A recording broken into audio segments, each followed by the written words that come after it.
The unusual sounds of city life and traffic pulled me away from my slumber, and I waked to the sight of an unfamiliar ceiling. This wasn't my bedroom, and this certainly wasn't my bed. Last I checked, my duvets were a patterned purple, a housewarming gift from Violet when I first moved into my apartment, not this dark shade of black. Confused, I rubbed the sleep from my eyes in order to fully take in the rest of the room, and just like that, memories from yesterday come flooding back. Oh, right. Ren offered to let me stay the night due to a freak storm that swept over Cortland Bay. It was sweet of him to do, and it had me wondering where he was right now. Was he still fast asleep? Or perhaps he was already awake. Deciding there's no time like the present to find out. Excuse me. I stretch out the nuts in my body and wake myself up fully and jump out of bed. As soon as I walk out into the hallway, the mouth-watering scent of something sweet and sugary greets me, and it almost has my feet floating towards this kitchen. Curiosity, or perhaps hunger, takes over my body, and before I know it, I find myself navigating through the maze of Ren's stupidly large apartment. Speaking of the devil, there Ren stands in his kitchen, hunched over the stove with a spatula in one hand and what looks to be a recipe pulled up on his phone in the other. He doesn't seem to notice my presence yet, so I take the opportunity to study him a little bit more. And although I could only see most of his backside and side profile, I could easily make out the concentrated look on his face as his gaze flits back and forth between his phone and the pan. But just when I think he's about to turn around, Ren lets out a surprised noise and immediately lifts the pan from the stove. Luck! Hearing him swear so casually was still something I had to get used to, but that wasn't what made me speechless right now. Sniffing the air, the smell of something burning invades my nostrils and has me retreating back into the living space for some fresh air. Wow, did Ren really manage to burn a pancake? Hey, hey, that's easier than it sounds, okay? Or maybe he just wasn't that confident in cooking. Listen, don't call me out like that. Regardless, seeing him put so much effort into something so trivial did manage to pull on my heartstrings. Deciding I've had my fill of watching Ren, I finally make myself known. How will I respond? Hug Ren from behind. Oh, that's cute. Call out Ren's name, don't say anything. What if I just don't say anything? Just stand there, stare at him. I mean, if he gets to watch me, I can watch him, right? It's only fair.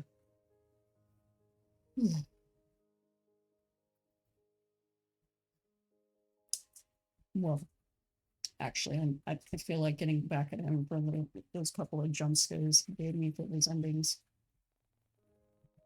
Quietly tiptoeing behind the taller man and hiding behind the counter, I wait for the perfect opportunity to strike. That I do not condone this, by the way. If someone's cooking, you definitely don't want to jump up behind them and scare them. That's not a good idea.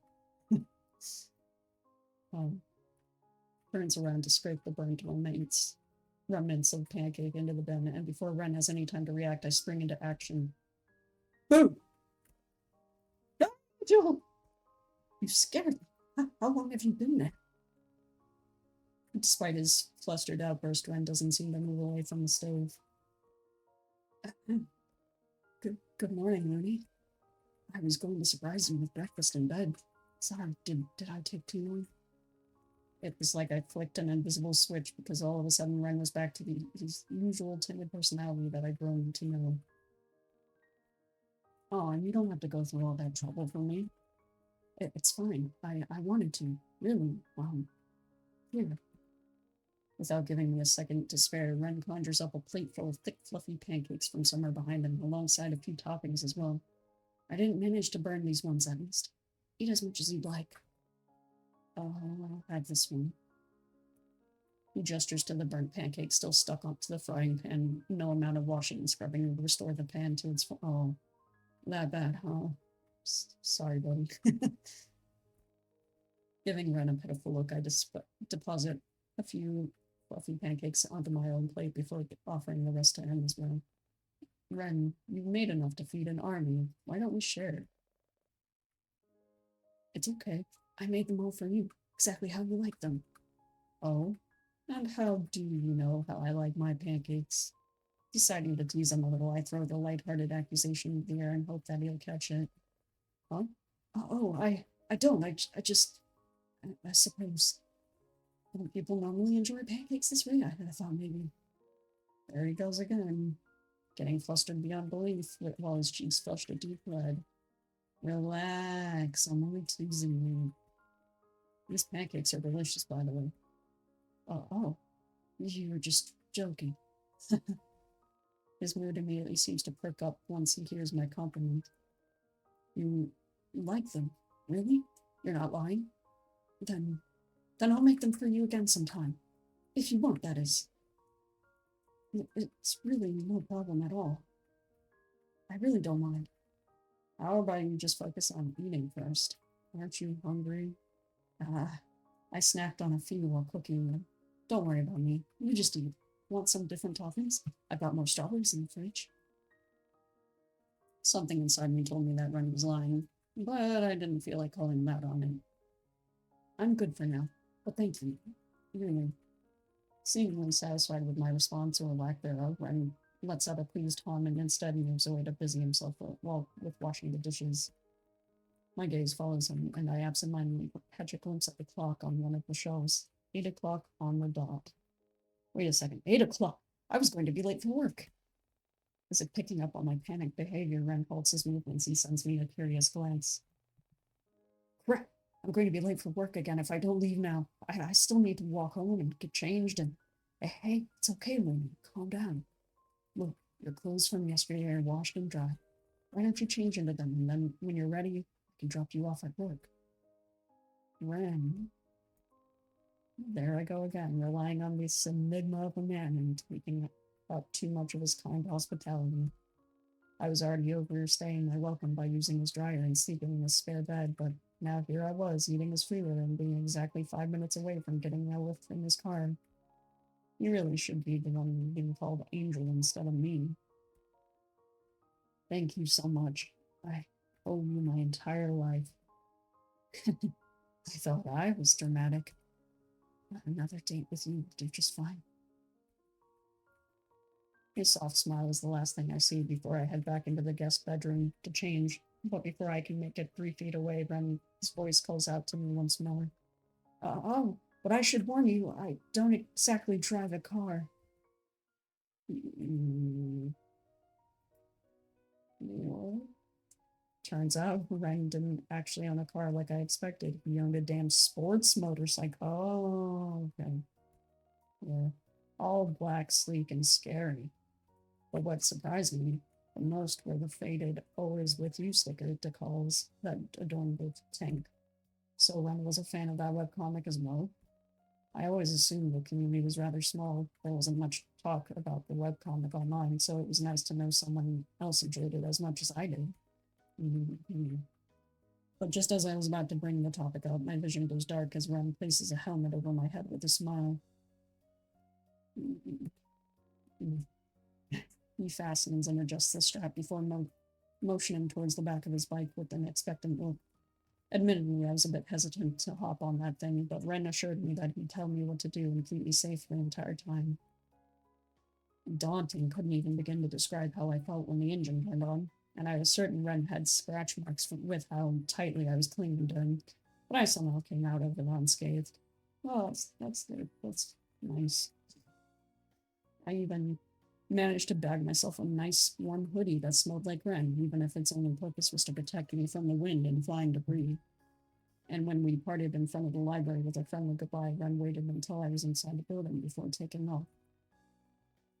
But I barely make it 3 feet inside before a mess of blonde hair enters my field of view and almost knocks me over. Hello? Eleanor! Oh, she's alive. Girl, don't scare us like that.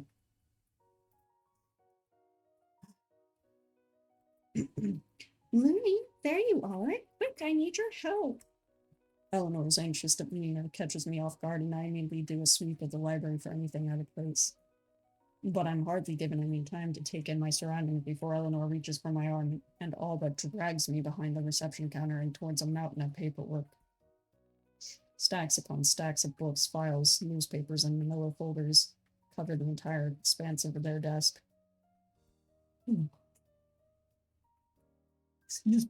And for the briefest moment, it almost resembled a messy archive repository rather than our workstation. What's all this? This was supposed to be sorted out yesterday. I swear I did it already. In fact, I know I did.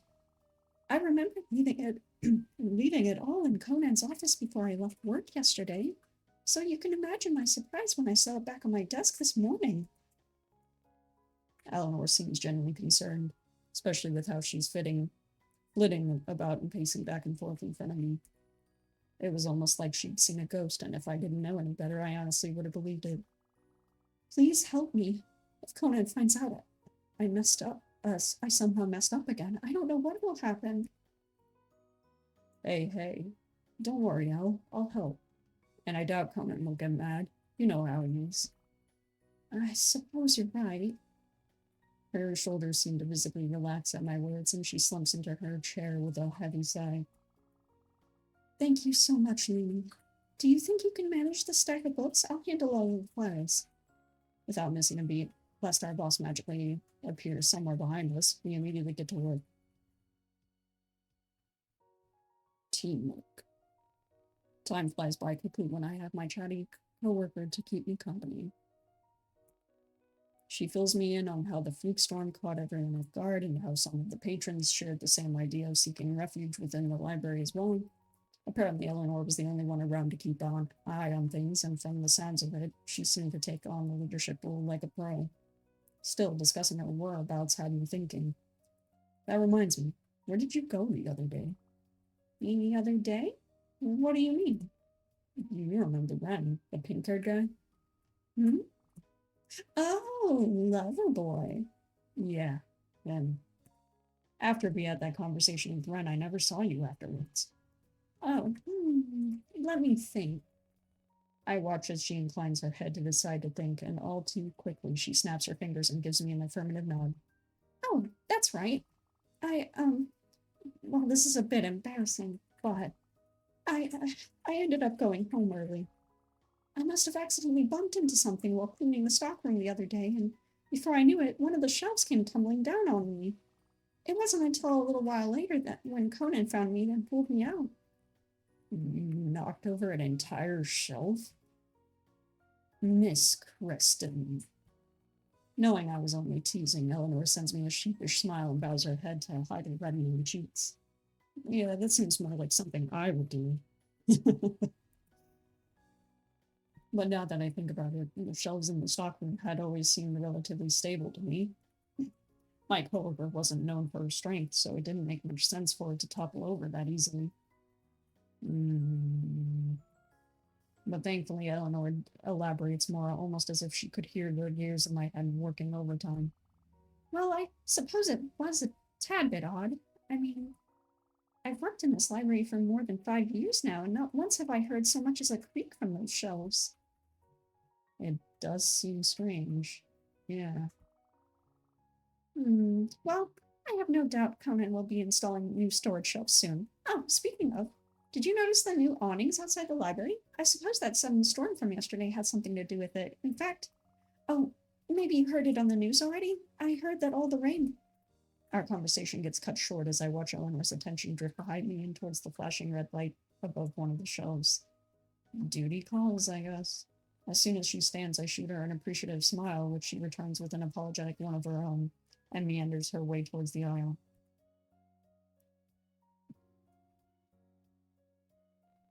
Now left to my own devices, I go back to sorting through the books and putting them into separate piles.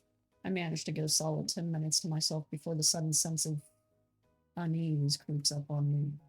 I felt as though someone was watching me, so I take a curious sweep across the vicinity to try and locate the source. But nothing seemed out of the ordinary. People were studying, others were quietly typing away at computers. I could even spot the back of Eleanor's head from her spot near the fantasy fiction aisle. Nothing was out of place yet. That unnerving feeling of having eyes on the back of my head still lingered. Ren? In fact, now that I thought about it, it was eerily similar to the feeling I got when I was walking home a few days ago. Violet's words about someone breaking into my apartment echo in my mind before it all suddenly dawns upon me. The supposed person watching me. Could it somehow be linked? No, definitely not. Shaking my head, I try to dismiss those unsettling thoughts before they start to develop into something more sinister. Yeah. Wouldn't want to do that. Wouldn't want to be too cautious.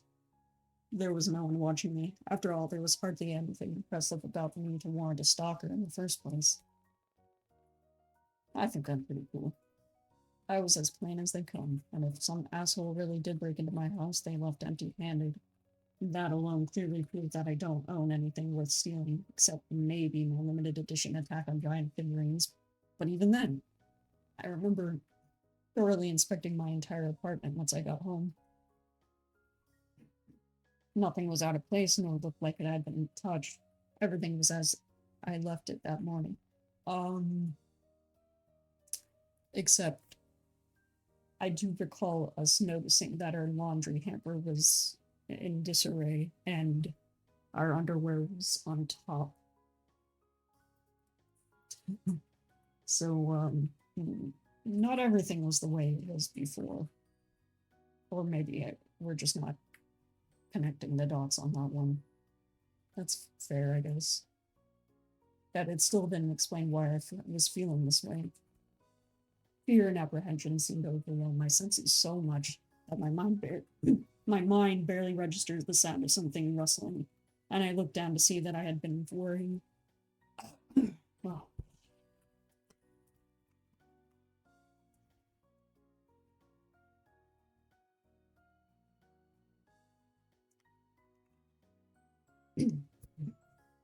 And I looked down to see that I had been wearing the papers in my hands for the past few minutes.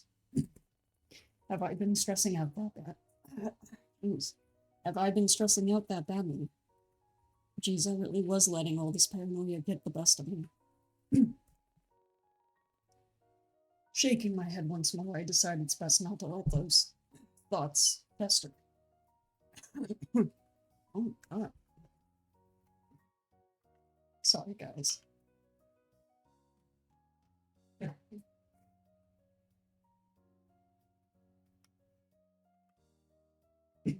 Sorry about that, guys. This is a lot more use that my voice is used to. It decided it's best not to let those thoughts fester and grow into something far bigger than it should be. No one broke into my apartment, and no one was watching me right now. I was making a mountain out of a molehill. Molehill, and nothing was going to scare me. Hello! Ah! Whoa! Indeed, instead of some creepy stalker dressed in all black, I was met with blonde hair and expensive-looking clothing. Are you the one stalking me?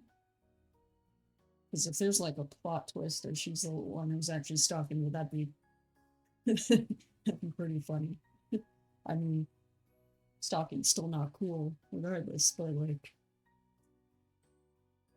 I don't know, I wouldn't mind. I was met with blonde hair and expensive-looking clothing. Was this the person I felt watching me? Yeah. It was difficult to make out her words over the loud, rapid sounds of my heartbeat, so I tried my best to calm down before responding. Sorry, I wasn't. I didn't notice you come in. Welcome to the Corland Bay Library. Can I help you with anything? I hope I sounded professional enough, though I'm sure there was still a lingering sense of fear in my words and a facial expression to match. But it starts to dissipate as I take in the woman's appearance. Her green eyes seem oddly familiar to me, but what gives it all away is how the woman slightly inclines her head to the side as she looks over me with concern. Surely not. Was that? I don't suppose you, Kiara. Eleanor's told me about all about you. In the flesh. I'm actually here to visit my darling sister, would you believe? But now you've piqued my interest. Oh God. She is stalking me. She shoots me a harmless wink and rests her hands atop the reception counter. Wow, even the clanging of her jewelry sounds expensive, and I can't help but look at her in awe. Tell me, what else has Nori said about me? Mm-hmm. She really, really admires you. She loves your taste in fashion. She wants her jacket back. She finds you annoying. I'm not gonna look. I mean, depending on their relationship, I don't know. This can go wrong either way, but she wants her jacket back, or she really, really admires you. Yeah, she really, really admires Zuko. Oh, really? When did she say that? It would have been nice to hear it coming from her. Well, I'm sure you're well aware of how shy little Noah can be sometimes. Looney! As if summoning Eleanor herself, she emerges from somewhere behind me and joins us at the front desks. At the front desk, not plural. Kiara, what are you doing here? There she is.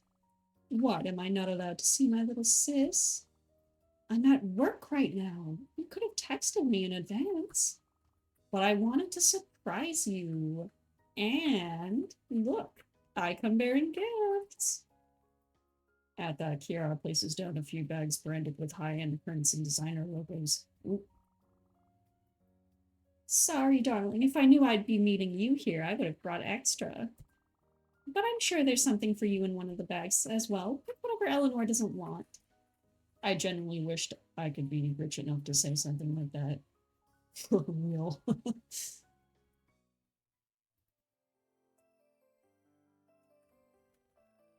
The sisters seem fully engrossed in each other's presence, so I leave them alone so that they can have their moment to catch up. After all, I didn't know how long it had been since Eleanor and Kira had been seeing each other, and the mountain of work in front of me wasn't going to sort itself out in the meantime. But before I can silently slip away and sit back down, a tattooed arm boxes me in and commands my attention. Who do I have to fight? Oh. And for the second time today, the expensive smell of wealth and luxury floods my senses. Ugh. Only this time I knew the person it belonged to. Oh.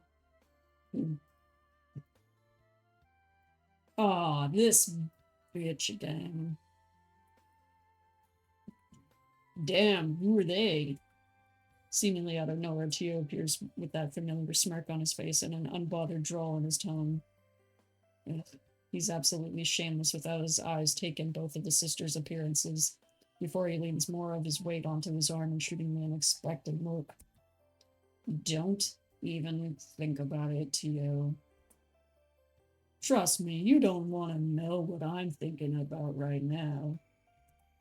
Given how he leans even closer to my side with a sultry grin, I end up believing his words. After all, I wouldn't put it past Tio to think of multiple ways to cause a scene in his free time. Not jealous, are you? Why would you even...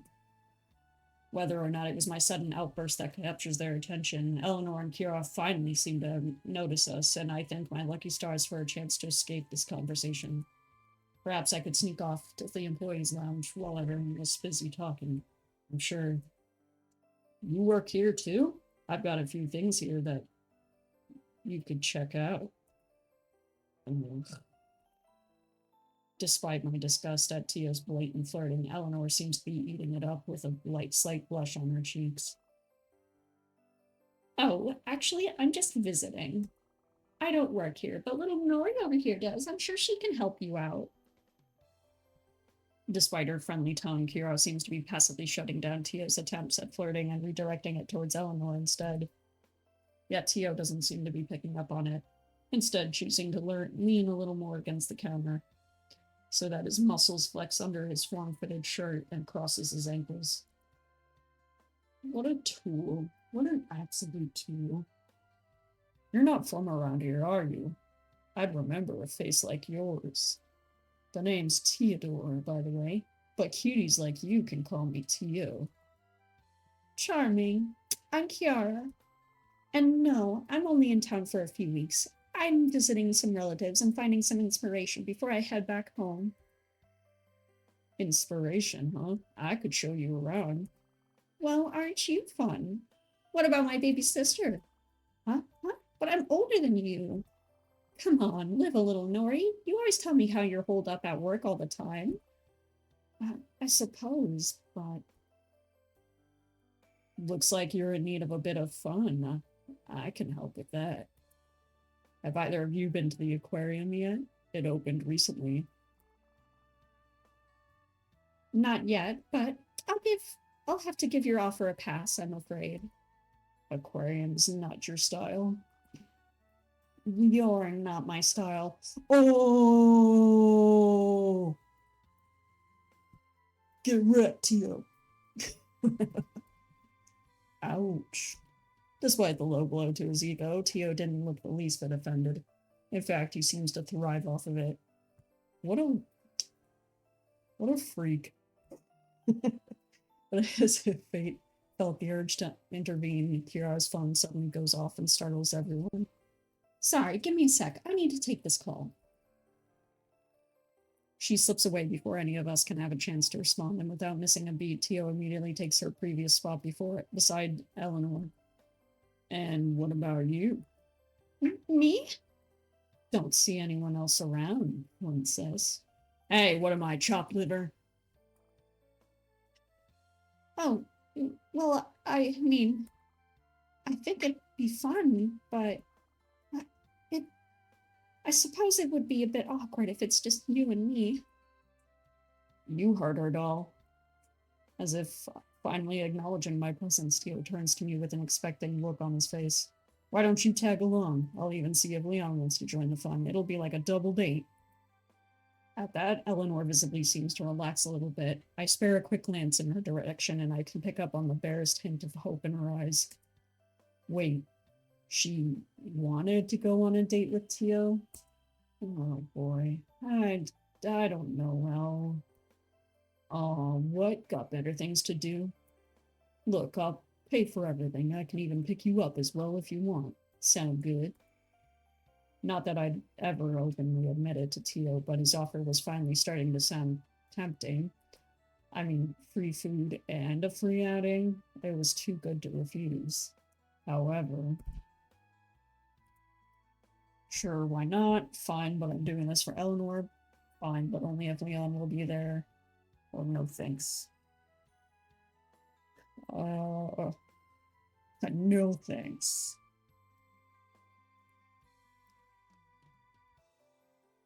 Yeah, no. I'm only doing this for Eleanor. Let's make that abundantly clear.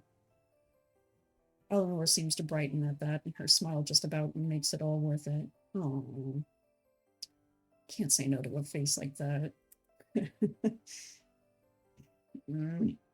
Attaboy, knew you weren't gonna chicken out on us. Shut up, Tio. Then it's settled. Leon and I will meet you both here tomorrow after work. What time do you finish? Around... There you are. Luney, I didn't realize you were busy. Finally, it was as if someone had heard my prayers this time. Conan emerges from somewhere behind me, what was up with that today, and offers me an escape from the current situation. Help me. And without missing a beat, I turn her towards my savior and spare him a thankful glance. I make sure to silently apologize to Eleanor as well, clearly uneasy with the thought of leaving her alone with Tio, but she seems all too happy with how she subtly shoos me away with a hand behind her back. Sure, I could step away for a moment. Did you need something? Just need an extra pair of hands to sort through some boxes. But if you're busy, I'll manage it by myself. It's fine. I could use a breather. Okay, so perhaps I didn't need to announce that so joyfully. Regardless, I turned back towards Eleanor and Tio to send them one final apologetic look before following after Conan. Yeah, screw you guys. Apologies for this. I didn't mean to steal you from your friends. This happened to be sorting through all the books a coworker managed to knock over this morning and making sure they were all in the correct category before putting them back onto the cart. It felt eerily similar to what I had been previously doing with Eleanor, only this time there weren't any Tio-shaped annoyances to keep me company. Tio-shaped annoyances. But man, I swear, Conan had to be the only boss who'd be perfectly fine with their employees slacking off to talk with their friends instead. Yeah, that's always nice. He hadn't said a word about Tio and possibly Kiara too, depending on how long he'd been standing behind me, and seems more than okay with us huddling around the reception desk. Excuse me. Deciding not to push my luck, I returned Conan's soft look with one of my own. It's fine, don't worry about it. I've been meaning to ask you something, actually. Has everything been going all right with you? Nothing shady has been happening lately. Define shady. What do you mean? You haven't heard the news? There's been a few murders happening in the Bay Area recently. Admittedly, I have been worried for your safety as of late. You live by yourself, correct? Yeah, but my neighbor checks in with me almost regularly. Now that I think about it, she's also been concerned for my safety. That's good. I'm glad. Listen, if something ever happens... Conan awkwardly glances over his shoulder before returning his gaze back to me. Nothing but sincerity stares back, and I find myself in a stunned silence. Here, it's my personal number. But due to the lack of clarification, I ended up sending him a confused look instead of thanking him. I know you've only recently moved back to Coral Bay, but you've yet to put someone down as your emergency contact. I'm worried you won't have anyone to call in case something does happen. I want to make sure you're safe at all times. Oh, thank you, Conan. Of course. He gives my shoulder a gentle pat before resuming his original task. The conversation falls back into an easy, comfortable silence, and I pocket his number before pouring all of my focus towards the books laid out in front of me.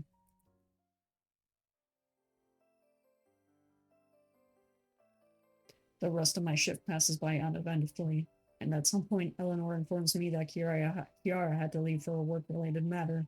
I wouldn't be coming back for a few days. Still, it was really nice to finally meet Eleanor's sister, and it was even kinder of her to gift me a fountain pen before she left. Or, at least I assumed it was Kiara. I found the expensive-looking box sitting on my desk once I returned, and I wasted no time in opening it up and examining the contents.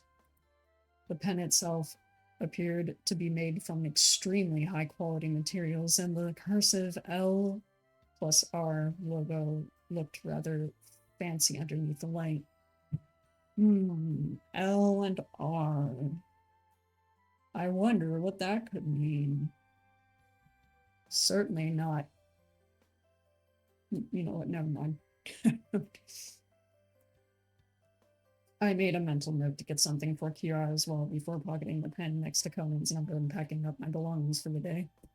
But as I'm slipping out the library's back door, I notice a familiar broad backside, a patch of blonde hair, and a bright red Hawaiian shirt standing near the alleyway's entrance. As if sensing my presence, Leon turns around and greets me with one of his familiar warm smiles. "Good day, Da. Been a while." He sends me a toothy grin before making space for me within the group. Eleanor greets me with a delicate wave, and Tio looks moderately annoyed as usual. Tio was just introducing me to Eleanor and yarning on about this little outing he has planned. Hey, how come you never told me you've never been to the aquarium before? Makes sense, though. I reckon it was built a bit after you left the bay, right? So I doubt you had time to check it out. Pretty much. Most of my free time has been taken up with moving and unpacking boxes. I couldn't help but find myself agreeing with his words. It was crazy how Leon seemed to know me so well, even though we hadn't had the chance to speak to each other like this in a while. But I'm curious to see what it's like. What about you, Nori? I couldn't help but like Kira's nickname for her slip. Hmm? Oh, yes, I'm the same. I'm looking forward to tomorrow. I've never been to an aquarium before, so this should be fun. Well, here's hoping the weather will be more lenient tomorrow. It was pissing down buckets yesterday, wasn't it? Did you make it home all right, sunfish? All of a sudden, that eerie feeling comes back, and I resist the urge to turn around and look behind me. I only now notice that I've had my back to the dark alleyway this entire time. It's fine. I'm surrounded by friends. It's not like someone will snatch me into the dark alleyway in broad daylight, right? I only now know this entire time. Looney? Sorry, what was that? You all right? You look like you've seen a ghost. I watch as Leon looks behind me before glancing at Tio and Eleanor for what seems like reassurance. No, it's nothing. I guess I've had a long day at work. Nah, I get it. Feeling tired? You should head on home then. Please, don't let us keep you longer than we should. Want me to drop you off? Car's out front. As much as I appreciated everyone's concern, I honestly wanted to be left alone right now to clear my head. And going on a walk would surely do me wonders. Yes, walking home by myself. That's a great idea.